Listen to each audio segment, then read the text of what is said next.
Hello everyone, welcome back to our channel statistics by Poonam. तो आज हम स्टैंडर्ड डिस्ट्रीब्यूशंस में एक नया टॉपिक करने वाले हैं। जैसे कि हमने पिछली वीडियो में हमने देखा था कंडीशनल एक्सपेक्टेशन। अब हम पढ़ेंगे उसी से related conditional moments. So moments are key characteristics of a probability distribution. तो पहला क्या है, ये बहुत इंपॉर्टेंट है बिकॉज कुछ चीजें अगर हम निकालते हैं उसका हमें एक्चुअल मीनिंग नहीं पता है। अब जैसे कि हमें पता है कि हम मीन निकालते हैं, तो मीन हमारा क्या है, फर्स्ट मोमेंट है।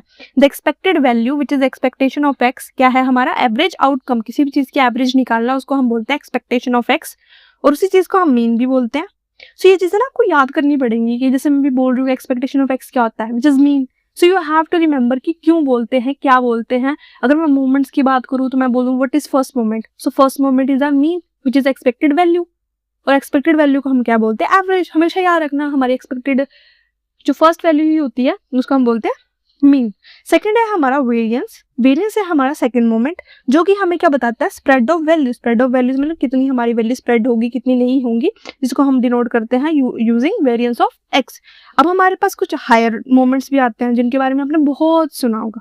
सो पहला है हमारा स्क्यूनेस, जो कि है हमारा थर्ड मोमेंट, और कुर्टोसिस, जो कि है हमारा फोर्थ मोमेंट। स्क्यूनेस हमेशा आपको स्क्यूनेस के बारे में बताता है, जिसमें आपको बताता है ये पॉजिटिव मतलब पॉजिटिव साइड जाएगा, ये नेगेटिव साइड जाएगा, नेगेटिवली स्क्यूड है, पॉजिटिवली स्क्यूड है, आपने बहुत सुना होगा।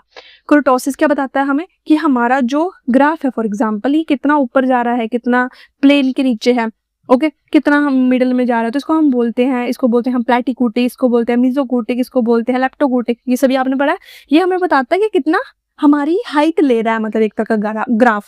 और जो स्क्यूनेस है वो बताता है कि हमारा कितना, for example this is my middle point, so ये जीरो है, मतलब ये कितना पॉजिटिव में जा रहा है, कितना नेगेटिव में जा रहा है। These are two more methods moments. Conditional distribution of a random variable is itself a proper distribution function. Thus, if the random variable is continuous, conditional probability densities may be computed. अगर हमारे पास कोई भी random variable है, अगर वो continuous है, तो हमारी conditional probabilities भी क्या है, computed है, सही तरीके से वर्क कर रही है मतलब। So moment of a conditional random variable may be computed. The conditional density function, अब आप देख सकते हो हम अपने moments को कैसे लिखते हैं। So देख सकते हो, sorry. So as you can see हमारे पास फंक्शन दिया हुआ है, जिसमें ऑलरेडी अगर कंडीशन के साथ काम कर रहे हो तो ऑब्वियसली ये तो आएगा ही आएगा साइन। ऊपर दिया आपको फंक्शन, नीचे दिया आपको मार्जिनल। आपको पता है आप ज्वाइंट और मार्जिनल की बोल रही है, ज्वाइंट पीडीएफ है और ये आपका मार्जिनल डिस्ट्रीब्यूशन पीडीएफ है।